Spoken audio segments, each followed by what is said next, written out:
நடுவர் அவர்களே, இளைஞர்களின் முன்னேற்றத்திற்கு பெரிதும் தேவை, பெரிதும் துணையாக இருப்பது குடும்பமா சமூகமா என்று கேட்டால், இந்த காஞ்சிபுரத்தை பொறுத்த வரைக்கும் குடும்பம் தான் பிள்ளைகளின் முன்னேற்றத்திற்கு காரணமாக இருக்கும் என்று தோன்றுகிறது. எப்படி? ஏன் தெரியுமா? காஞ்சிபுரமே ஒரு குடும்பம். காஞ்சிபுரமே ஒரு குடும்பம். இதை நான் சொல்லல, இதை நான் சொல்லவில்லை. எல்லா வீட்லயும் குடும்ப புகைப்படம்னு ஒண்ணு வச்சிருப்போம் ஐயா, எல்லா வீட்லயும் இருக்கும். அம்மாவுக்கும் அப்பாவுக்கும் நடுவுல பிள்ளைகள் உட்கார்ந்து இருக்கிற மாதிரி ஒரு போட்டோ வச்சிருப்போம். இந்த காஞ்சிபுரமும் குடும்ப போட்டோ தான். ஒரு பக்கம் தந்தை ஏகாம்பரேஸ்வரர், ஒரு புறம் காஞ்சி காமாட்சி தாய், இரண்டு பேருக்கும் நடுவில் குழந்தையின் குமர கோட்டம் என்று ஒரு குடும்ப புகைப்படமாக இருக்கின்ற காஞ்சிபுரத்தில் நிறைய ஊரம் சுத்தி வந்திருக்காங்க. கோயிலுக்கும் போனோம் நடுவர் அவர்களே. ஆமாமா, அதாங்க முக்கியம். பட்டுப்புடவை எடுத்ததை மட்டும் சொன்னீங்க, நாங்க கோயில் கோயிலா போய் வணங்கி விட்டு வந்ததையும் இங்கே சொல்லித்தானே ஆகணும். ஏன்னா நான் ஒண்ணுமே சொல்லல. அருமையா சொல்லுவாங்க நம்ம ஊர்கள்ல, காஞ்சியும் குடந்தையும் கை எடுக்க விடா என்று சொல்வார்கள். எங்கு பார்த்தாலும் கோபுரங்களும் கோவில்களுமாக கோயில் கும்பிட்ட கையை எடுக்க விடாத நகரமான காஞ்சிபுரத்தில் இளைஞர்களின் முன்னேற்றத்திற்கு காரணமாக இருக்கக்கூடியது குடும்பமே என்பதை நாங்க பேச வந்திருக்கோம். நடுவர் அவர்களே, ஒரு பழமொழி சொல்லுவாங்க தெரியுமா? காஞ்சிபுரத்துக்கு போனா காலாட்டிக்கிட்டே சாப்பிடலாம் அப்படின்னு. உடனே நம்ம எதிரணியில மாடிப்படி மாது வந்து உட்கார்ந்துருக்காரு பாருங்க, எதிர்நீச்சல் நாகேஷ் மாதிரி, என் தம்பி. இந்த மாதிரி எல்லாம் சொல்லக்கூடாது. இல்லங்கய்யாப்பா, எனக்கு ரொம்ப பிடிக்கும்ங்கிறதுக்காக சொன்னேன். பிடிக்கும்னா அதுக்காக மாடிப்படியில் அவர் உட்கார சொல்லுங்க. ஆஹா, மாடிப்படி மாது எவ்வளவு பெரிய ஆளு, அவரை மாதிரி வந்து பேசிட்டு அருமையா உட்கார்ந்துருக்காரு என் தம்பி. என்ன சொன்னாரு? காஞ்சிபுரத்துக்கு போனா காலாட்டிக்கிட்டே சாப்பிடலாம் பாங்க.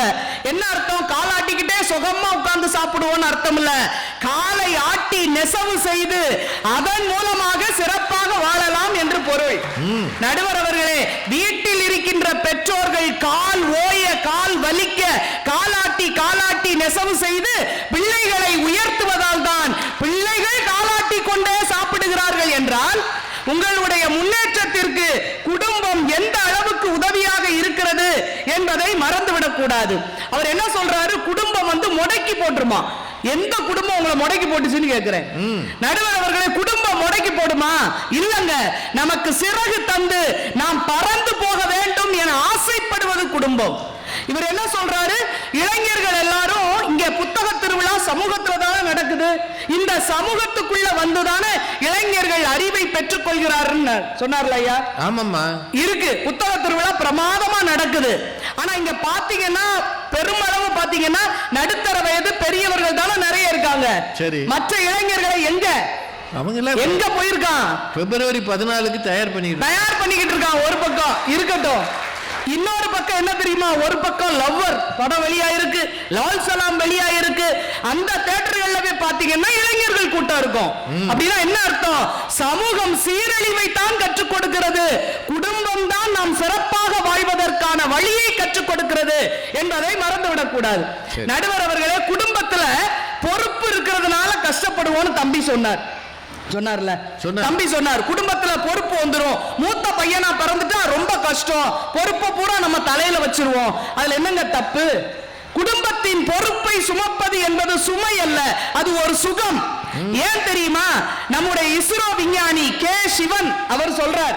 அவர் நாகர்கோயில்ல உள்ள சரக்கல் விளை என்ற ஒரு சிறிய கிராமத்தை சேர்ந்தவர். அவர் எழுதுகிறார் அவருடைய வரலாற்றுல, நாங்கள் எங்கள் குடும்பம் மிகவும் ஏழ்மையான விவசாய குடும்பம். மாந்தோப்புல விழுகின்ற அந்த மாங்காக்களை எல்லாம் பறித்து விற்றுதான் எங்கள் வாழ்வாதாரம் நடந்தது. இந்த சூழலில் நான் படிக்க வேண்டும், எங்க 2 பேருக்கு ஃபீஸ் கட்ட எங்க வீட்டுல வழி இல்ல. உடனே என்னுடைய அண்ணன், நான் உனக்கு சேர்த்து நான் வேலை பார்க்கிறேன், என் படிப்பை விட்டு விட்டு உனக்காக நான் வேலை பார்க்கிறேன் என்று என் அண்ணன் செய்த தியாகம் தான் இன்றைக்கு என்னை இஸ்ரோ விஞ்ஞானியாக அமர வைத்திருக்கிறது என்று சொல்கிறார். என்றால் நடுவர் அவர்களே, நம்ம எல்லார் மனசுலையும் எல்லார் வாழ்க்கையிலயும் அப்படி ஒருத்தர் இருப்பாங்க. நம்மை வளர்த்த, நமக்கு படிக்க வைத்த ஒரு சித்தப்பா, ஒரு பெரியப்பா, ஒரு தாய் மாமன், இப்படி யாரோ குடும்பத்தில் ஒருவர் செய்த உதவியும் தியாகமும் தான் சமூகத்தில் நாம் தலை நிற்பதற்கு காரணமாக இருக்கிறது என்பதை மறந்துவிடக் கூடாது. நடுவர் அவர்களே, இன்னைக்கு கிராண்ட் மாஸ்டர் பட்டம் வாங்கியிருக்கார் சதுரங்கத்துல, பிரக்ஞானந்தா என்ற ஒரு சிறுவன் இல்லையா? அந்த சிறுவனை வளர்வதற்கு அந்த குடும்பம் எவ்வளவு பாடுபட்டு இருக்கு அப்படின்னு பார்த்தா நமக்கு கண்ணீர் வருதியா? அப்பா கொஞ்சம் மாற்றுத்திறனாளி, அவர் ஒரு இடத்துல வேலை பார்க்கிறாரு, அவர் சம்பளம் கொண்டு வந்து தரலாம். அவருடைய அம்மா இந்த பையனை, ரெண்டு பேரையும், பையனையும் பொண்ணையும் பள்ளிக்கூடத்துக்கு காலையிலே 5 மணிக்கு எழுந்திருச்சு பிள்ளைகளை படிக்க அனுப்பி, பிள்ளைங்க படிச்சுட்டு வந்த உடனே சாயந்தரம் அவங்க விளையாடுவதற்காக அம்பத்தூர் கூட்டிட்டு போகணுமா. எப்படி 7 வருடங்கள் டவுன் பஸ்லயும் ஷேர் ஆட்டோலையும் கிடைச்ச வாகனத்துல பிள்ளைகளை கூட்டிக் கொண்டு அலைஞ்சிருக்கிறாங்க. சாதாரணமா இல்ல, விளையாடுவதற்கான உபகரணங்கள் 10 கிலோ இருக்கிற பையி, அதை தூக்கி போட்டுக்கிட்டு பிள்ளைகள் ரெண்டையும் கூட்டிட்டு போய் தினம் தினம் அந்த பிள்ளை பயிற்சிக்காக அலைந்து, அந்த அம்மாவுக்கு முதுகு வலி கழுத்து வலி எல்லாம் வந்தாலும் என் பிள்ளைகளின் கனவே என் கனவு என்று ஒரு தாய் வாழ்ந்த வாழ்க்கை தான் இன்னைக்கு இந்தியாவுக்கு ஒரு மிகப்பெரிய கௌரவத்தை தேடி கொடுத்திருக்கிறது என்றால், நடுவர் அவர்களே, குடும்பம் நமக்கு எல்லா வகையிலும் உதவியாக இருக்கும். தம்பி APJ அப்துல் கலாம் ஐயாவை பத்தி சொன்னார். முதல் குடிமகன் என்ற பெருமையை கொடுத்தது சமூகம், உண்மைதான். ஆனால் நம்ம இன்னைக்கு சொல்லுங்களேன், குடியரசுத் தலைவர் அப்படின்னு நம்ம பேச ஆரம்பிக்கும் போதே சொல்லிடுவாங்க, மேனாள் குடியரசுத் தலைவர் அப்படின்னு ஆரம்பிச்ச உடனே அப்துல் கலாம் ஐயான்னு பேர் வரும். எத்தனை குடியரசுத் தலைவர்கள் இருக்காங்க, ஆனாலும் ஏன் அப்துல் கலாம் ஐயாவை பத்தி மட்டும் சொல்கிறோம் என்றால், அவருடைய வாழ்க்கை வரலாற்றில் அவர் பதிவு செய்கின்றார், அவர் பண்புடையவராக, தியாகம் செய்பவராக, சகிப்புத்தன்மை நிறைந்தவராக, மனித நேயம் மிக்கவராக, நேர்மையானவராக வாழ்வதற்கு அவர் தாயும் தந்தையும் நடந்து காட்டிய முறைகள் தான் காரணம் என்று அவர் பதிவு செய்திருக்கிறார். அதனால தான் இன்னைக்கு அவரை பெரிய குடியரசுத் தலைவர்களில் உயர்ந்தவராக நாம் போற்றிக் கொண்டிருக்கிறோம் என்றால், நடுவர் அவர்களே, குடும்பம் தான் நம்மை பண்படுத்தும். சமூகத்துல என்ன இருக்கு நமக்கு வழிகாட்டுறதுக்கு? சொல்லுங்க பாப்போம். சமூகம் கெடுக்குது சீக்கிரமா. இப்போ யாரை பார்த்து நாங்கள் பின்பற்றுவது? எங்கள் இளைஞர்கள் யாரை பார்த்து பின்பற்றுவது? பேராசிரியர்களை பார்த்து பின்பற்றலாம். அழகா சொன்னார் அன்னைக்கு ஒரு கவிஞர், தாயின் மணிக்கொடி பாரீர்னு சொன்னார், அப்படிதானா? ஆனா இன்னைக்கு தாயின் மெனி கொடி பாரீர், எங்க பார்த்தாலும் கட்சியை தொடங்கி எங்க பார்த்தாலும் கொடி கட்டி வச்சிருக்கு. யாரை பின்பற்றுவது? எங்கள் இளைஞர்களுக்கு அப்படி ஒரு திண்டாட்டம் வருதா இல்லையா? நடுவர் அவர்களே, குடும்பத்துல நம்ம வீட்டுல சின்ன பிள்ளைங்க, பெண் குழந்தைகளுக்கு எல்லாம் தெரியும், முதல்ல சைக்கிள் ஓட்டி பழகுவோம் இல்லையா? சைக்கிள் ஓட்டி பழகும் போது கீழே விழுந்து எந்திரிச்சு ஓட்டிடுவோம். உடனே ஸ்கூலுக்கு நம்மளே ஓட்டிட்டு போகணும்னு ஆசை வரும், காலேஜுக்கோ ஸ்கூலுக்கோ. ஆனா வீட்டுல கொஞ்சம் பயப்படுவாங்க, இருந்தாலும் சரி ஓட்டிட்டு போ, பரவாயில்ல, விழுந்து எந்திரிச்சா நல்லதுதான் விட்டுருவாங்க. ஆனா நம்ம சைக்கிள் ஓட்டி கொண்டு போகும்போது நமக்கு பின்னால் ஒரு குறிப்பிட்ட தூரத்தில் அப்பா சைக்கிள்ல வந்துகிட்டே இருப்பாருங்க. நம்மளை கண்ணுக்குள் வைத்து பார்த்து பாதுகாப்பாக வந்து ஒரு 2 நாள் அப்படி பத்திரமா நம்ம போறத பார்த்த பிறகுதான் அப்பா நிம்மதியா இருப்பாருனா, நாம் விழுந்து விடக் கூடாதே என்று பதறுவது குடும்பம். ஆனால் எப்போது விழுவார்கள், எப்போது கைத்தட்டி சிரிக்கலாம் என காத்திருப்பது சமூகம் என்றால், பயன்படுத்துவதுதான் சமூகத்தின் இயல்பாக இருக்கிறது. நடுவர் அவர்களை, ஒரே ஒரு செய்தியை சொல்லி நிறைவு செய்து விடுகிறேன். புதுக்கோட்டை பக்கத்துல ஒரு கிராமம், சின்ன கிராமம். ஒரு சின்ன பையன் ஸ்கூலுக்கு போயிட்டு வீட்டுக்கு வந்துகிட்டு இருக்கான். வீட்டுக்கு அவனும் நண்பர்களுமா சேர்ந்து விளையாடிக்கிட்டே வராங்க. வழியில நிறைய மாந்தோப்பு. பார்த்த உடனே ஒரு 2 பசங்க, சின்ன பிள்ளைகள் தானே, மாங்காய் பறிப்போமா அப்படின்னு ஒரு ஆசை. சரின்னு சொல்லி 2 பேரும், காவலாளி நிப்பார என்ன செய்ய தெரியாம போவோன்னு ஏறி குதிச்சு உள்ள போய் மாங்காய் பறிச்சிட்டான். பறிச்சு 2 கடி கடிச்சிருக்கான், புளிப்பா இருந்துச்சு, பைக்குல போட்டு வீட்டுக்கு போயிட்டாங்க. வீட்டுல கொண்டு பைய போட்டுட்டு அவன் சாப்பிட போயிட்டான், விளையாட போயிட்டான். அவங்க அம்மா இவன் பைய பார்த்திருக்காங்க, உள்ள ஒரு மாங்காய் கிடக்குது. உடனே அவங்க தாய் கேட்டாங்க, அவன் வந்த உடனே, தம்பி பைக்குள்ள மாங்காய் கிடக்க யார் தந்தா? யாரும் தரல, நாங்க தான் வர்ற வழியில அதுல பறிச்சோம், மரத்துல பறிச்சோம். காவலாளி இருந்திருப்பாரு, இருந்தாரு, நாங்க தெரியாம போய் பறிச்சோம்னா. உடனே அவங்க அம்மா இப்படி இந்த மாங்காவை கொண்டுட்டு போய் அவர் காவலாளி கையில கொடுத்து, சாரி மன்னிச்சுக்கோங்க, தெரியாம செஞ்சுட்டேன்னு போய் கொடுத்துட்டு தான் நீ வீட்டுக்குள்ள வரணும் போ அப்படின்னு அவங்க அம்மா சொன்னாங்க.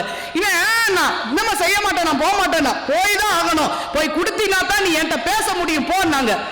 இந்த பையன் வாங்கிட்டு சொன்னான், சின்ன பையன் தானே, சரி வாங்கிக்கிறேன், கொண்டு போய் கொடுக்குறேன், அவர் நீயே வச்சுக்கோன்னு சொன்னா நான் வச்சுக்கவாமான்னா மாங்காவை. அப்பதான் அவன் அம்மா சொன்னாங்க, தம்பி தெரிந்து எடுத்தாலும் தெரியாமல் வாங்கினாலும் தப்பு, ஒருபோதும் அடுத்தவர் பொருளுக்கு ஆசைப்படக்கூடாது என்று அந்த தாய் சொன்ன சொல் அந்த பிள்ளை மனசுல ஆழமாக பதிந்தது.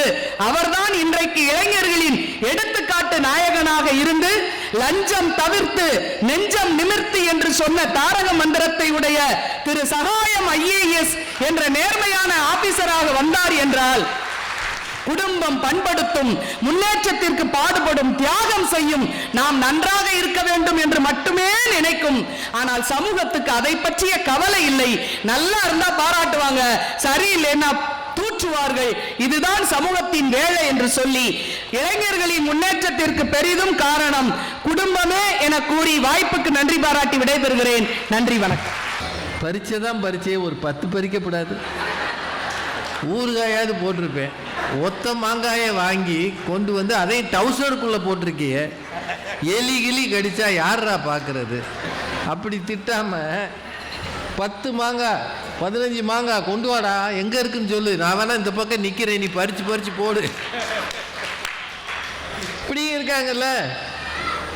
ஒரு தாயின் நேர்மை தலைமுறைகளை தாண்டி ஒரு பிள்ளையை பேச வைக்கிறது. அது எவ்வளவு பெரிய விஷயம் ஐயா. இஸ்ரோ சிவன் வரைக்கும் போயிருக்கிறாங்க. இவங்க நல்லா பேசுறாங்களா இல்லையா?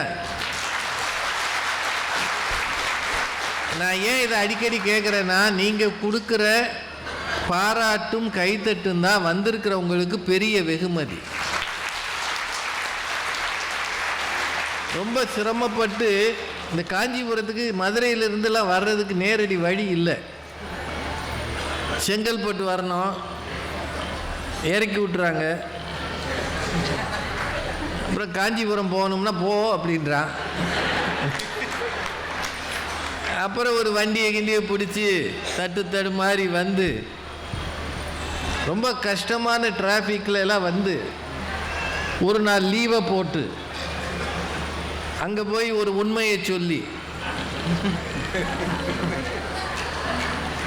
அக்கா மகளுக்கு கல்யாணம் நடப்பதால் நான் சென்னை வரை போய் வருகிறேன். யூடியூப்ல வரும்போது அவங்க கண்டுபிடிச்சிருவாங்க, அக்கா மகளுக்கு கல்யாணம் நடக்கல, யூடியூப்ல வருது. குடும்பத்தை பற்றி ரொம்ப கம்பீரமாக பேசியிருக்கிறாங்க. இவ்வளவு தொலைவு பயணம் பண்ணி வருவதே மக்களை சந்திப்பதற்கும் தமிழில் கொஞ்ச நேரம் உரையாடுவதற்கும் தானே தவிர வேறு ஒன்றும் இல்லை. இந்த கடைக்கு போனது, காமாட்சி அம்மனை பார்த்ததெல்லாம் சைடு வேலை. இப்போ நிறைவாக திருமதி கவிதா ஜவஹர் அவர்கள் சமுதாயத்தை பற்றி, இளைஞர்களுக்கு சமுதாயம் என்ன செய்துன்னு சொல்ல வர்றார். வாங்க ஐயா. ராஜ்குமார் சார் வந்தார், அப்பவே வந்துட்டார், காலையிலே வந்துட்டார். அவர் பேசுனதுல எல்லாத்துலயும் விட்டுறேன். இந்த ஹக்டே பத்தி சொன்னது எனக்கு ரொம்ப சங்கடமா இருந்தது. ஏமா? ஹக்டே பத்தி காஞ்சிபுரத்துல குறையா சொல்லலாமா? காஞ்சிபுரம் உருவானதே ஹக்டேவால தான் நடுவர் அவரு. காஞ்சிபுரம் எப்படி உருவானது? அம்பாள் பூமிக்கு வர்றாங்க, சிவபெருமான காதலிச்சு கல்யாணம் முடிக்கணும்னு ஆத்தங்கரையில இருக்கிற மண்ணால சிவனை செய்யறாங்க. சிவன் என்ன பண்றாரு? ஒரு வெள்ளத்தை அனுப்பி வைக்கிறாரு. வெள்ளத்துல இந்த மண்லிங்கம் கரைந்து விடக்கூடாது என்று அம்பாள் சிவனை ஹக் பண்ணி கொள்ளுகிறார்கள். அவள் தான் காமாட்சி, இங்க ஏகாம்பரேஸ்வரர். அந்த ஹக்டே வேற, இது எல்லாம் ஒண்ணுதான். அது எப்படிமா ஒண்ணாகும்? இது அதே மாதிரி உண்மையான அன்பு இருக்கிறது நிறைய பேர் இருக்காங்க. உங்களை மாதிரி நிறைய காஞ்சிபுரம் உருவாகும். இதுல அவர் சொல்றார், பெற்றோர்கள் தானே புத்தகங்களை வாங்கி தருகிறார்கள், குடும்பம் தான் புத்தகங்களை வாங்கி தரும், சமுதாயம் தான் புத்தகங்களை எழுதி தரும். உங்க அம்மா அப்பா எழுதி தருவாங்க, புளி 50, உளுந்து, டீ பருப்பு, பாப்பருப்பு, மூப்பருப்பு, அரசளவு எழுதுவாங்க. ஆனால் ஒரு படைப்பாளி தாங்க புத்தகம் எழுதி தருவார். மாபெரும் தமிழ் கனவுன்னு ஒரு புத்தகம், இந்த மண்ணில் பிறந்த பேரறிஞர் அண்ணாவை பற்றி ஒரு புத்தகம், நீங்க எல்லாருமே படிக்க வேண்டிய புத்தகம். ஹிந்து பத்திரிகையில இருந்து வந்திருக்கு. அதுல ஒரு சம்பவம் சார், பேரறிஞர் அண்ணா அவர்கள் இந்தியா சுதந்திரம் அடைகிற போராட்டத்துல கோவா சுதந்திரம் அடையணும் ரானடேன்னு ஒருத்தர் போராடி இருக்கிறார். அவரை போர்ச்சுகல்ல தூக்கி சிறையில வச்சுட்டாங்க. இந்தியாவே சுதந்திரம் அடைஞ்சிருச்சு, கோவா இந்தியா கூட சேர்ந்துருச்சு. ஆனால் அந்த மனிதர் சிறையில கிடக்கிறார். அறிஞர் அண்ணா முதல்வர் ஆகிறார். போப்பாண்டவர் அமெரிக்கா போகும்போது ஒரு சந்திப்பிலே சந்திக்கிறார். அப்ப இவரோட வாட்டிகன் சிட்டியில பாக்குறாரு. அப்போ அண்ணா வந்து அவர்கிட்ட பேசும்போது அவருடைய பேச்சால் ஈர்க்கப்பட்ட போப்பாண்டவர், உங்களை எனக்கு ரொம்ப பிடிச்சிருக்கிறது, உங்களுக்கு என்ன பரிசு வேண்டும் என்று கேட்கிறார். அண்ணா கேட்டார், என் குடும்பம் நல்லா இருக்கணும், என் வீட்டுக்கு இது வேணும், அப்படிலாம் கேட்கல. இந்தியாவிலே கோவாவை சேர்ந்த ஒரு போர் வீரன் இன்றைக்கும் சுதந்திரத்துக்கு பிறகும் சிறையில் இருக்கிறான், நீங்கள் போர்ச்சுகல் அரசிடம் பேசி அவருக்கு விடுதலை தர வேண்டும் என்று சொன்னார்கள். அவர் விடுதலை ஆகி வெளியில வந்த உடனே அண்ணாவை பார்க்க வேண்டும் என்று ரானடே என்கின்ற அந்த வீரர் வந்தார். ஆனால் அண்ணாவை பார்க்க முடியவில்லை. அண்ணாவினுடைய சமாதியை தான் பார்க்க முடிந்தது. தமிழர் அல்லாத ஒரு மனிதர் அண்ணா சமாதியில் கதறி அழுதார் என்பதை இந்த வரலாறு பதிவு செய்திருக்கிறது. என்றால் ஒரு சமூகம் தாங்க எங்கேயோ இருக்கிற ஒருவனுக்காக பாடுபடும். குடும்பம் தன் குடும்பத்தில் இருக்கிறவனுக்காக மட்டும்தான் பாடுபடும். குடும்பம் சுயநலம், சமுதாயம் தாங்க பொதுநலம். இதுல எங்க ரேவதி அக்கா வந்துகிட்டு காஞ்சிபுரத்தில் வந்தால் காலாட்டி கொண்டே சம்பாதிக்கலாம். ஏனென்றால் அவர்கள் தறி நெய்கிறார்கள் தானே. காலாட்டிக்கிட்டே இருந்தா சம்பாதிக்க முடியுமா? நாமெல்லாம் காரோட்டி கொண்டு வந்து அந்த பட்டுப்புடவையை வாங்கினால் தான் அவர்கள் சம்பாதிக்க முடியும். என்னம்மா இன்னைக்கு வீட்டுக்கு போறீங்களா இல்ல இங்கே தங்குறீங்க? நாங்க இன்னும் 2 நாள் தங்கி மிச்ச கடைகளையும் பார்க்கத்தான் எங்களுக்கு ஆசை. ஆனா நீங்க அந்த வாய்ப்பை தர மாட்டேங்கிறீங்களா? அந்த அக்கா மட்டும் 30,000 ரூபாய்க்கு புடவை எடுத்திருக்கிறார்கள், பட்டுப்புடவை. மதுரை மீனாட்சியிடமிருந்து கிளம்பி வந்து காஞ்சி காமாட்சியை கிளப்பி கொண்டு போகிறார்கள். ஒரு ஆள் 30,000? ஆமாங்க, நீங்க இன்னும் வாங்கியிருப்பாங்க. ஏடிஎம் கார்டு ஒர்க் ஆகல, தேச்சு ஏடிஎம் கார்டு எகிரிருச்சு. இதுல காலையில 6:30க்கு தாங்க வந்திருக்கோம். அந்த பவானி மேடத்துக்கு போன போடு உடனே அவங்க நடராஜன் சாருக்கு போனை போட்டு அவர் வந்தோடனே, சார் எங்களை காமாட்சி அம்மன் கோயிலுக்கு கூட்டு போங்க, சிவன் கோயிலுக்கு கூட்டு போங்க, அந்த பாபு அது என்னது உங்களுக்கு தெரியாது? கூடயே போனேன். இவங்க எடுக்கிறத பார்த்தோன்னு தலக்கு வந்துருச்சு. ஆமா, இந்த அம்மா சுத்திட்டு சும்மா வந்திருக்காங்க. நான் கேட்கிறேங்கய்யா, அவங்க சித்தப்பாவுக்கு போன் பண்ண வேண்டியதானே? சித்தப்பா, நான் காஞ்சிபுரத்துக்கு வந்திருக்கிறேன், என்னைய கூட்டிட்டு கோயிலுக்கு போங்க, என்னைய கூட்டிட்டு பட்டுப்புடவை கடைக்கு போங்கன்னு உங்க பெரியப்பாவை கூப்பிடலாம்ல. அவரே கால் ஒஞ்சு போய் உட்கார்ந்துருக்காரு உங்க பெரியப்பா தூத்துக்குடியில. ஆனா இங்கே இருக்கிற மாவட்ட நிர்வாகத்தில் இருக்கிற ஒரு மனிதர் நம்ம ஊருக்கு ஒருத்தங்க வந்திருக்கிறாங்கன்னா எல்லா சப்போர்ட் நாம பண்ணணும்னு சொல்றாங்க. பாத்தீங்களா, அந்த அன்பு தாங்க, அதுதாங்க இந்த சமுதாயம் நமக்கு தருகிறது. இதுல வீடு வந்து அப்படி செய்யுமா இப்படி செய்யுமா, நல்லா செய்யும். இளைஞன் வளருகிற வரைக்கும் செய்யும். கொஞ்சம் ஃபேமஸ் ஆகுங்க, உங்க பெரியப்பா சந்தோஷப்படுவாரா? தாய் மாமா சந்தோஷப்படுவாரா? நான் பார்க்க வளர்ந்த பையன் இன்னைக்கு இவன் தான் பெரிய யூடியூபரா, இவ தான் பெரிய பேச்சாளரா. நம்ம குடும்பம் தாங்க நமக்கு எதிர்ப்பு தெரிவிக்கும். நம்ம சொந்தக்காரங்க தான் பொறாமப்படுவாங்க, வைத்தறிச்சல் படுவாங்க. ஆனால் இந்த சமுதாயம் எங்க ஊர்க்காரன் சொன்னாலே கைதட்டுது. நான் முத்துக்குமாருக்கும் உங்களுக்கு என்ன உறவு, அறிஞர் அண்ணாவுக்கும் உங்களுக்கும் என்ன உறவு, ஏன் ஊரு என்று கைதட்டுவது இந்த சமுதாயம் தான். குடும்பம் பொறாமப்படுங்க. என்ன பேசுறீங்க? வந்து எல்லாருக்குமே கைதட்டி இருக்காங்க. அதுதாங்க சமுதாயம். அதான் குடும்பத்துல இருந்து ஒரு நாள் கைதட்டுவோம். பேசுறீங்களா? 30,000 ரூபாய்க்கு புடவையும் வாங்கிட்டு உங்க சித்தி பெரியமாவெல்லாம் கூட்டு வந்து கைதட்ட சொல்லலாம்ல. ஊர்ல இருந்து கால் ஒடிஞ்சு கிடக்காருல, ஒடிச்சதே இந்த அம்மா தானே. எங்க சமூகம் ஒரு இளைஞர்களுக்கு தருகிற வாய்ப்பை குடும்பம் ஒருமும் தர முடியாது சார். குடும்பம் ஆசைப்படும், குடும்பம் கனவு காணும், குடும்பம் அக்கறை காட்டும், குடும்பம் பாசத்தை கொட்டி வளர்க்கும். என் பிள்ளை கலெக்டர் ஆகணும் கனவுதான் காணும். ஆனால் இன்னைக்கும் சாதி அடுக்கிலிருந்து மீண்டு வர முடியாத ஒரு நரிக்குறவர் சமூகத்திலிருந்து ஒரு பெண் வந்து 10ஆம் வகுப்பு படிச்சுட்டு இருக்கிறான். மெய் வெளின்னு அவளுக்கு பேரு. கலெக்டர் ஒரு நாள் அங்க வர்றாரு. அவர் கேட்கிறாரு இந்த பொண்ணுகிட்ட, நீ என்னவா வரணும்னு ஆசைப்படுற? சார், நான் இந்த மாதிரி சமூகத்திலிருந்து முதல் தலைமுறையாக படிக்க வருகிறேன், நான் உங்களை மாதிரி கலெக்டரா வரணும்னு ஆசைப்படுறேன். அவர் என்ன பண்ணார் தெரியுமா? உடனே அவருடைய கலெக்டர் ஆபீஸ்க்கு கூட்டு போய் அவருடைய சீட்ல உட்கார வச்சு, இன்னைக்கு நீ சும்மா உட்கார்ந்து இருக்கிறாய், வருங்காலத்தில் கலெக்டராகவே இங்க உட்கார வேண்டும். திருப்பத்தூர்ல யாருக்கு அந்த மனசு வரும்? உங்க அம்மா வேணா வீட்டுல இருக்கிற சேர உட்காந்து 2 தோசை வேணா சுடு, அது வேணா செய்யலாம். அப்பா வேணா ஈசி சேர்ல படுத்துக்க வச்சத்தனார் அப்பா சேர்ல. ஆனால் ஒரு கலெக்டர் தாங்க இந்த கனவை உன்னால் நினைவாக்க முடியும் என்ற உத்வேகத்தையும் உற்சாகத்தையும் ஊக்கத்தையும் தர முடியும். இது சமுதாயம் தானே செய்ய முடியும். அரசாங்கம் செய்கிற ஒரு வாய்ப்பு இளைஞனுக்கு வேற யாரால செய்ய முடியும்? உங்க அன்பு செய்ய முடியாதுங்க. ஒரு பழைய கதை, பெருந்தலைவர் காமராஜர் உட்கார்ந்து இருக்கிறார். பரமக்குடியிலிருந்து ஒரு கட்சிக்காரர் வர்ற, தன் மகனை கூட்டிட்டு வர்றார். நல்லா படிக்கிற பையன், எம்எஸ்சி சீட்டு வாங்கணும். மார்க்கை பார்க்குறாரு, நல்ல மார்க். சம்மந்தப்பட்டவங்களுக்கு ஃபோன் பண்ணி இந்த மாதிரி எம்எஸ்சி சேர்க்கணும். இல்லைங்க, மொத்தமே 12 பேர் படிக்கக்கூடிய லேப் வசதி தான் நம்ம கிட்ட இருக்குது, இவர் அடுத்த இடத்தில் இருக்கிறார், வாய்ப்பில்லை. டக்குன்னு காமராஜர் கேட்கிறார், ஓ வாய்ப்பு இல்லையா? இப்போ உங்க வீட்டில் 5 பேருக்கு சமைக்கிற பானை தான் இருக்கு, உங்க சொந்தக்காரங்க 10 பேர் வந்துடுறாங்க, 5 பேரை வீட்டுக்கு போக சொல்லிடுவியா? அப்படிலாம் இல்லைங்கய்யா, முதல் 5 பேருக்கு சமைச்சிட்டு மறுபடியும் 5 பேருக்கு அதே பானையை கழுவி சமைப்போம், செய்வேல? அதே மாதிரி காலையில 12 பேர் லேப்ல படிக்கட்டும், 12 பேர் கிளாஸ்ல இருக்கட்டும், மத்தியானம் இவங்க அப்படியே மாத்தி விடு, இன்னும் 12 சீட்டு கொடு என்று ஒரு பிள்ளைக்கு அரசாங்கம் செய்கிற உதவியை ஷிஃப்ட் முறையை அறிமுகப்படுத்தினார். ஷிஃப்ட் முறையை அறிமுகப்படுத்தி ஷிஃப்ட் முறை 12 பேர் படிக்கிற இடத்தில் 24 பேரை கொண்டு வருவதற்கு அரசாங்கத்தால் முடியும், காமராஜர் மாதிரி தலைவர்களால் முடியும். நம்ம அப்பா என் பிள்ளைக்கு ஒரு சீட்டு கொடுங்கன்னு கேட்கத்தான் முடியுமே தவிர இந்த சமுதாயம் தான் தர முடியும். எங்க கொரோனா காலத்துல வீட்டில் உள்ளவங்க என்ன செஞ்சோம்? எங்கேயும் போகாத, யாரையும் தொடாத, இங்கேயே கடை, அப்படிதான் சொன்னோம். ஆனால் வெளிநாட்டில் படித்த பிள்ளைகள், வேலையில் இருந்த பிள்ளைகளை எல்லாம் இந்த சமுதாயம் தானே காப்பாத்தி கொண்டு வந்துச்சு.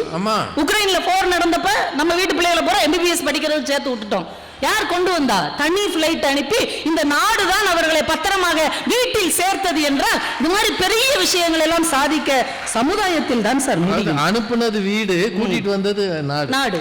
உங்களால முடியல, இல்ல வீட்டுல உட்காந்து அழுதிங்க, பிரேயர் பண்ணீங்க, ஆனால் சாத்தியப்படுத்தியது சமுதாயத்துல தாங்க முடியும். பெரிய விஷயங்களை சமுதாயம் தான் சாத்தியப்படுத்தும். ஐயா, எவ்வளவு பெரிய விஷயம் தெரியுமா? நட்பு. வீட்டுல ஒருபோதும் கிடைக்காத ஒரு மாபெரும் ஒரு மனிதனுக்கு கிடைக்கக்கூடிய அனுபவம் என்ன தெரியுமா? நட்பு சார், ஃப்ரெண்ட்ஷிப். இந்த ஃப்ரெண்ட்ஷிப் எங்க கிடைக்கும் நினைக்கிறீங்க நீங்க?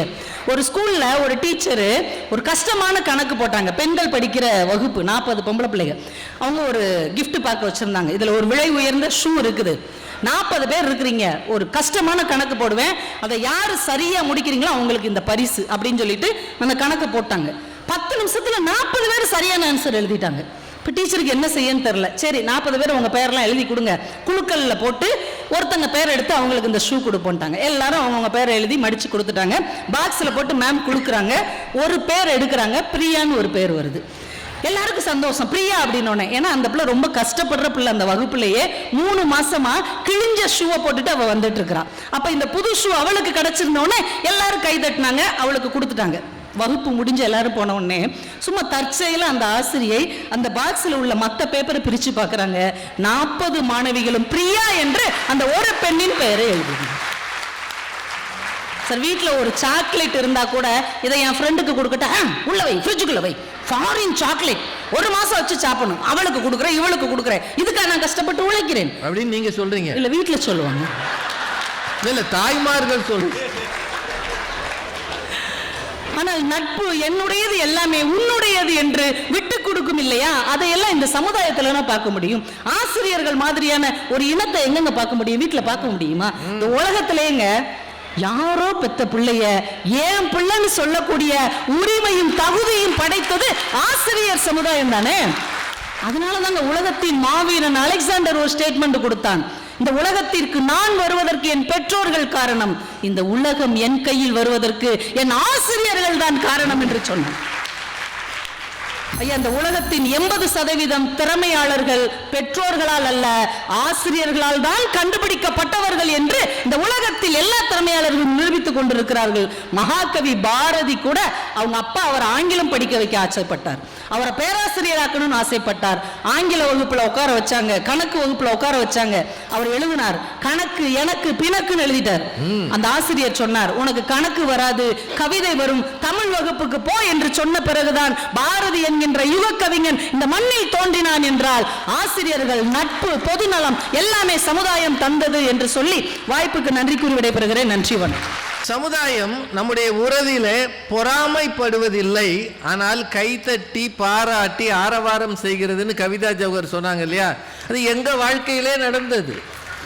இன்னைக்கும் சமூகம் தான் நம்மளை உயர்த்துச்சு. நான் என்னோட 20 வயது வரை சென்னை மாநகரத்துக்கு வந்ததில்லை, பெருநகரங்களை பார்த்ததே இல்லை. காலேஜெல்லாம் படித்து முடித்து ஒரு வேலைக்கு போயிட்டேன், சாதாரண வேலை தான். அது வரைக்கும் மெட்ராஸ், நல்ல மெட்ராஸ்ன்னு சினிமாவில் பார்த்தனே தவிர ஒரு நாளும் நான் சென்னை மாதிரி நகரத்துக்கு போனதில்லை. இன்னைக்கு இவ்வளவு பேருக்கு அறிமுகமாகி இந்தா போறாரு பாரு, இந்த ஆள் தான் பட்டிமன்றத்தில் பேசுகிறவர். உடனே ஒருத்தன் பேசுவார், பேசியே இப்படி வந்துட்டாங்க அப்படின்னு சொல்லுவார். சொல்லு, என்னத்தை பேசுகிறாங்க, பேசிக்கிட்டே தான் இருக்காங்க அப்படின்னு 2 பேர் சொல்லுவாங்க. ஆனால் அறிமுகம் இருக்குல்ல, தமிழ் மக்கள் வாழுகிற இடங்களெல்லாம் ஏதோ ஓரளவுக்கு ஒரு 5% தமிழர்களுக்கு நம்மை தமிழ்தான் அறிமுகம் செய்து வைத்திருக்கிறது, அடையாளம் காட்டியிருக்கிறது. இந்த சமூகம் தானே அதை காப்பாற்றியிருக்கு.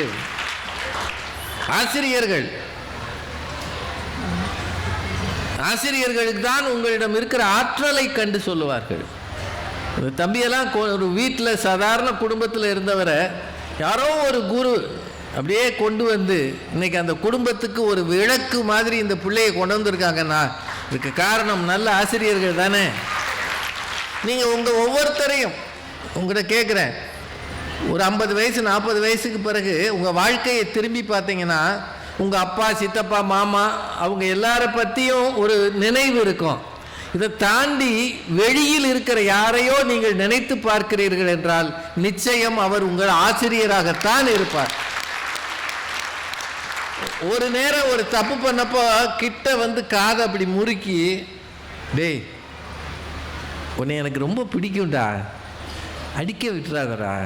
இதெல்லாம் நான் சொல்றது அந்த காலத்தில், இன்னைக்கு இல்லை. இன்னைக்கு கிட்ட வந்தாலே அவன் நோட்டை எடுத்துடுறான். காவல்துறை அதிகாரி அவர்கள் சமூகத்துக்கு என்னுடைய ஆசிரியர் என்னை கை ஓங்குகிறார் என்பதால் கடுமையான நடவடிக்கை எடுக்கும்படி பணிவோடு கேட்கிறேன். அந்த பணிவோட வாத்தியார்கிட்ட பேச மாட்டேங்கிறான். அதனால இப்போ இல்லை, அந்த காலத்தில் கிட்ட வந்து உன்னை எனக்கு பிடிக்கும்டா, பெரிய ஆளா வருவடா. நான் இன்னைக்கு நினைவில் வச்சிருக்கிறேன் என்னோட ஆசிரியரை. எஸ்எஸ்எல்சி அப்போல்லாம் எங்களுக்கு 11ஆம் வகுப்பு முடிச்சுட்டு வெளியே வரும்போது கடைசி நாள் ஃபேர்வெல், ஆளுக்கு 1 ரூபாயோ 2 ரூபாயோ போட்டு நாங்கள் ஒரு 40-45 பேர், எங்கள் வகுப்பில் 40-50 பேரோ ஒரு ஃபேர்வெல் பார்ட்டி நடத்தி எங்கள் வாத்தியாருக்கு ஒரு சின்ன பேனா வாங்கி கொடுத்தோம். கொடுத்துட்டு ஒரு அந்த காலத்துலலாம் மொபைல் கிடையாது, செல்ஃபி கிடையாது, ஃபோட்டோ எடுக்கணும். ஒரு ஃபோட்டோகிராஃபரை கூப்பிட்டு வந்து, சார் நம்மளாம் ஃபோட்டோ எடுக்கணும் சார். அப்போ அவர் சொன்னார், எதுக்குடா சார்? இதை நாங்கள் ஞாபகமாக வச்சுக்குவோம் சார். நீ காலேஜுக்கு போனோன்னே வேறு யாராவது ஒரு பொண்ணு பின்னாடி போவையே, அந்த ஃபோட்டோவை வச்சுருப்பியா, ஏன் ஃபோட்டோ வச்சுருப்பியான்னாரு. நாங்கள் எப்படி நிமிந்து பார்த்தோம். ஆமாடா, நான் சொல்கிறது உண்மை. என் ஃபோட்டோவை இந்த பியூசி சேர்ற வரைக்கும் வச்சுருப்பேன். அப்புறம் அங்கே வேறு வாத்தியார் வருவார், என்னை தூக்கி கீழே போட்டுருவேன். நான் உனக்கு ஒன்று சொல்லவா, நீங்கள் எல்லோரும் படித்து வேறு கல்லூரிக்கு போய் வேலைகளுக்கு போய் 4 பேர் அறிந்த பெரிய மனுஷனாகிட்டு திரும்பி வாங்க, கூட நான் ஃபோட்டோ எடுத்துக்கிறேன். இது அவர் சொன்னது இன்னும் எனக்கு ஞாபகம் இருக்குது. அவர் என் கூட இன்னமும் பேசிக்கிட்டு இருக்கிறார். நல்ல மனிதர், ரொம்ப வயதாகிடுச்சு. என்னோட அப்பப்போ பேசுவார். தம்பி நான் உங்கள் ப்ரோக்ராம் பார்த்தேன்னுவார். நான் சொல்லுவேன், அதுக்கெல்லாம் காரணம் நீங்கள் சொன்னது தான் சார் அப்படின்வேன். எங்கள் வீட்டுக்கு திருமணத்துக்கெல்லாம் வரும்போது ஃபோட்டோ எடுத்திருக்கோம். தனியாக எடுக்கிற அளவு நான் இன்னும் வளரல. சமூகம் உங்களை உயர்த்தும், உயர்வுக்கான இடங்களை தரும். பிரஞானந்தான் ஒரு பையன், சாதாரண மிடில் கிளாஸ் குடும்பம்யா, இன்னைக்கு பிரதமரோடையும் முதலமைச்சரோடையும் போய் நிற்கிறான்னா அந்த உயரங்களை அவனுக்கு தந்தது இந்த சமூகம். அவனுடைய விளையாட்டு திறன், சதுரங்க போட்டியில் அவன் சாதித்த சாதனை அப்படின்னா சமூகம் தானே. சரிதானுங்க? சொல்லுங்கய்யா, நீங்க தான் சொல்லணும். சிவன், இஸ்ரோ சிவன், அவங்க வீட்டில் ஒரு அண்ணன் தான் அவர் படிப்புக்கு உதவினார்னு அவங்க சொன்னாங்க மேடம். இஸ்ரோ சிவன் வந்து குமுதம் பத்திரிகையில் ஒரு நாள் பேட்டி கொடுத்துருந்தார். இந்த சந்திரயான் 1-2 அது தோல்வியானது தான். அப்போ தான் அவர் குலுங்கி அழுதார். அந்த காட்சியை டிவியில் பார்த்துருப்பீங்க. அப்போது அவரை பற்றி ஒரு பேட்டி சொன்னாங்க. அந்த பேட்டியில் அவர் சொன்னது, நான் இளம் வயதில் பேசுவதற்கு தயங்குவேன், ஏன்னா எனக்கு வார்த்தைகள் திக்கும், கொஞ்சம் திக்குவாயாக இருந்தது. அப்போது என்னுடைய வகுப்பாசிரியை ஒரு லேடி, ஒரு டீச்சர் பேர் அவங்க போட்டிருந்தாரு, எனக்கு மறந்து போச்சு. வகுப்பாசிரியை வகுப்பிலே புத்தகத்தை எடுத்து என்னை வாசிக்க சொல்வார். நான் வாசிக்க ஆரம்பித்த உடனேயே வகுப்பறையே சிரிக்கும். ஏன்னா என்னால் வாசிக்க முடியாது, எனக்கு கேவலமாக இருக்கும், கோபமாக வரும் மிஸ்ஸு மேலே. ஆனாலும் எங்கள் மிஸ் திரும்ப திரும்ப என்னையே தான் வாசிக்க சொல்வார். ஒரு நாள் 2 நாள் ஆன பிறகு எங்கள் மிஸ் சொன்னார், டேய் பயலுகளா, அவன் வாசிக்க பழகணும்னு தான் அவனை தினம் வாசிக்க சொல்கிறேன், நீங்கள் சிரிக்கக்கூடாது, அமைதியாக இருங்கன்னு சொன்னார். அப்படி வாசித்துத்தான் எனக்குள்ளே வாசிக்கும் திறனும் வந்தது, தன்னம்பிக்கையும் வந்ததென்றால் அதற்கு முழு காரணம் என் வகுப்பாசிரியைன்னு சொல்லி. நட்பு நட்பு இல்லைன்னா நாமெல்லாம் வளர்ந்துருப்போமா? நமக்கு எங்கேயோ ஒரு நல்ல நண்பனை கடவுள் அனுப்புகிறாரா இல்லையா? என்னங்க, அந்தந்த வயசுக்கு ஏற்ற மாதிரி 60 வயசுக்கு பிறகு வாக்கிங் போகிறதுக்காக ஒரு நண்பர் வர்றாருல. என்னப்பா சாப்பிட்டியா? இன்னும் ஒன்றும் ஆகலை, எங்கள் வீட்லேயும் ஆகலை, ஏதோ போடுறாங்க, எவ்வளோ நாளைக்கு போடுவாங்களோ. கடவுள் இருக்கான், நம்ம காலமும் ஓடிருச்சு. எப்படி இருந்தோம்ல, இன்னைக்கு எந்திரிக்க முடியலையா, எந்திரிச்சா உட்கார கால் வலிக்குது அப்படின்னு பேச்சு துணைக்காவது ஒரு நட்பு இருக்குல்ல, இருக்கா இல்லையாங்க? இளமையில் இந்த நட்பு நமக்கு ரொம்ப ஆதரவு தரும். இப்படியெல்லாம் பேசியிருக்கிறாங்க, நேரமும் ஆச்சு. ஆனால் திருவள்ளுவர் நட்பை பற்றி மட்டும் 5 அதிகாரம் போட்டார். பழமை, நட்பு, நட்பு ஆராய்தல், தீ நட்பு, கூடா நட்பு. இப்போ நட்புல தீய நட்பும் இருக்கு, கூடா நட்பும் இருக்குன்னா நட்பு வரும்போது நீங்கள் என்ன செய்யணும்? என்ன செய்யணும்? என்னங்க, கவனமாக இருக்கணும். எல்லா நண்பர்களும் நல்லவர்களாக நம்மை வழிநடத்துபவர்களாக இருக்க வாய்ப்பில்லை. இன்றைய சூழலில் தீய பழக்கங்கள், போதை பழக்கங்களுக்கு நம்மை இழுத்து கொண்டு போகிறவர்களாகவும் நண்பர்கள் இருக்கிறார்கள். இந்த அணி சொல்லலாம் இல்லையா? என்னங்க சொல்லலாம் இல்லையா? அவங்களுக்கு வாய்ப்பு இல்லை. அப்படின்னா ஒரு மனிதன், குழந்தை, இளைஞன் பிறந்து வளர்கிற இடம் வீடு, அவன் சென்று சாதிக்கிற இடம் சமூகம்.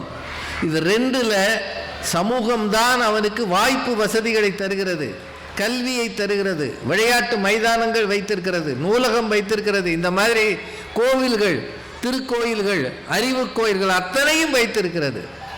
அப்போ சமுதாயம்னே சொல்லிடலாமா?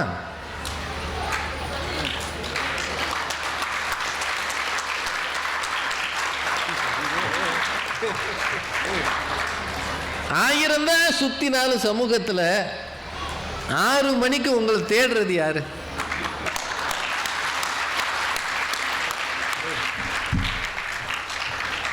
இங்கே ஒரு காஞ்சிபுரம் பஸ் ஸ்டாண்டே வச்சுக்கோங்க, இந்த சமூகம் தான் என்னை உயர்த்துகிறது. நான் இரவெல்லாம் பஸ் ஸ்டாண்டிலேயே இருப்பேன், போகிற வருகிறவர்களை நான் பார்த்து வழி சொல்லுவேன். போலீஸ்கார் வருவா, யாரா நீ, எங்கே இருக்கு, அட்ரஸ் எங்க, ஆதார் கார்டு இருக்கா, உங்கள் அப்பா பேர் என்ன, ஃபோனை கொடு, இங்கே என்ன பண்ணிகிட்டு இருக்க? சார் சமூகத்தை நான் மிகவும் நேசிக்கிறேன். வா போலீஸ் ஸ்டேஷன் சமூகம் தான். ஒன்னே ஒன்று நினைவில் வச்சுக்கோங்க, சமூகத்தை குறைப்பதற்காக நான் சொல்லலை. நாம் வளர வளர இந்த சமூகம் வாழ்த்துகிறது, அண்ணாந்து பார்க்கிறது, பொறாமைப்படுகிறது, மகிழ்கிறது, கைதட்டுகிறது, பாராட்டுகிறது. ஆனால் இடறி விழுந்தால் ஏகத்துக்கு கேவலமாக பேசுகிறது. நான் சொல்றது உண்மையா இல்லையா?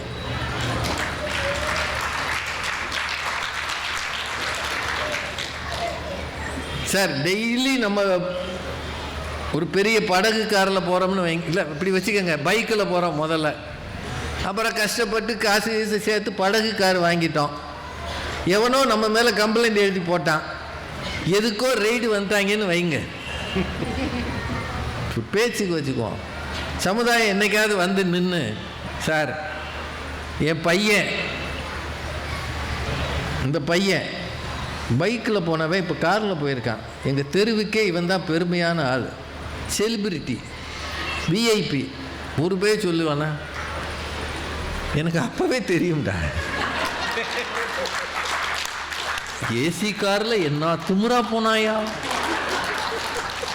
இதெல்லாம் நியாயமாக சம்பாதிச்சா நினச்சிங்க? அங்கங்கே வாங்கியிருப்பான், அமுட்டுக்கிட்டான், மாட்டினான்ல, 10 வருஷம் இருக்கும். அதுக்கு கீழே இப்போ போடுறது இல்லைல்ல, என்னண்ணே? அவன் உடனே ஆமாம் ஆமாம், இவனால் இந்த தெருவுக்கே கேவலம்யா. போன வாரம் வரைக்கும் நன்கொடை வாங்க கும்பலாக போய் நின்னவன், அண்ணே நீங்கள் தானே இந்த தெருவுக்கு முக்கியமான ஆள், நீங்கள் நன்கொடை கொடுத்தா தானே கோயில் கொடையே கொண்டாட முடியும்னு சொன்னவன், இன்னைக்கு ஒரே ஒரு வந்திருக்கிறவனும் விசாரிக்கத்தான் வந்திருக்கிறான், ஒன்றும் அவன் மேலே நடவடிக்கை எடுக்க வரல, வெறும் விசாரணைக்கே இம்புட்டு பேசுகிறான்னா. ஆனால் அந்நேரம் அவங்க அப்பா மட்டும் அப்படி நின்று, ஐயா என் பிள்ளை சுத்தமானவன் ஐயா, நெஞ்சம் நிமிர் லஞ்சம் தவிர்னு வளர்த்துருக்கேன் ஐயா, அந்த பரம்பரையில் வந்தவங்க நாங்கள் தப்பு பண்ண மாட்டோம், என்ன வேணாலும் பாரியா, என் பிள்ளைகிட்ட ஒரு தவறு இருக்காதுன்னு சொல்லுபவர் வெளி வீட்டாரா உள் வீட்டாரா யோசித்துக் கொள்ளுது. இளைஞர் மேலே சாதிக்கும் போது சமூகம் முன்னேறும் முன்னேறு முன்னேறு என்று சொல்லும், வாசல்களை திறந்து வைக்கும். சறுக்கும் போது அம்மாவோ அப்பாவோ ஓடியாந்து மேலே விழுந்து அழுவாங்க, டேய் பண்றியடா. 2 வீலரில் பறக்கும் போது ஃப்ரெண்ட்ஸ் 4 பேர் பின்னாடி உட்காந்து, மாப்பிள்ள 140 150 போடா, இல்லாட்டி இந்த பைக் வச்சிருக்கிறதே கேவலம்டா, 3 லட்சம் ரூபாய்க்கு பைக் வாங்கி 30 கிலோமீட்டர்ல ஓட்டுறது, ஓட்டுறா அப்படின்வா. விழுந்தான்னா ஒரு பைய காலில் ஒரு கட்டு போட்டு இப்படி தொங்க விட்டுருப்பாங்க, அவங்க அம்மா அதை பார்க்கும் இதை பார்க்கும், டேய் ஐயா சொன்னேன்டா உங்கள் அப்பங்கிட்டையும் சொன்னேன், 3 லட்சம் ரூபாய்க்கு வாங்கி தராதுன்னு சொன்னேன், அடிச்சாட்டியும் தாங்காமல் அந்தாலும் வாங்கி கொடுத்துட்டான், இப்படி படுத்து கிடக்கேடா, டே காளமாடு துள்ளுற மாதிரி துள்ளுவேடா, ஜல்லிக்கட்டு மாதிரி இருந்த உன்னைய சல்லி சல்லியாக ஆக்கிட்டாங்க. அதானங்க நடக்கும். எனக்கு என்னவோ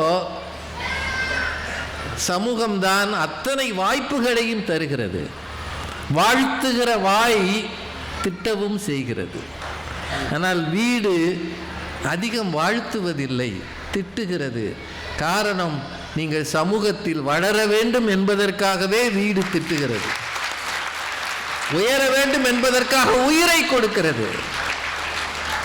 அந்த கைத்துல தொங்கிக்கிட்டு பெயிண்ட் அடிக்கிறவனை பற்றி சொன்னார் பாருங்க, கல்ஃபில் வேலை பார்க்குறவங்கள யோசிச்சு பாருங்க, வீட்டை இங்கேயே விட்டுட்டு 50 டிகிரி 60 டிகிரி வெயிலில் உட்காந்து 50 மாடி கட்டடத்தில் அவன் உட்காந்துருக்கானே, அந்த அப்பனும் எதுக்காக அவன் உட்காந்துருக்கான், நான் இப்படி வெந்தாலும் எதிர்காலத்தில் என் பிள்ளை ஏசி அறையில் வேலை செய்யணும்னு தானே ஒவ்வொரு தகப்பனும் இருக்கிறான்.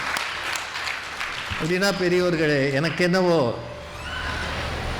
இளைஞர்களை இன்னும் நமக்கு அவங்கள அணுக தெரியலையே தவிர, அவங்களுக்காக ஆசைப்படுவது, பிரார்த்தனை செய்வது, அழுவது, தொழுவது, அவர்கள் நிழலாக நிற்பது, தடுமாறும் போது தாங்கி பிடிப்பது, அவர்களில் தன் வாழ்க்கையை நினைத்து பார்ப்பது, அவர்களை பற்றி கற்பனை செய்வது, அவர்கள்தான் என் எதிர்காலம் என்று நம்பி இருப்பது குடும்பம்தான்.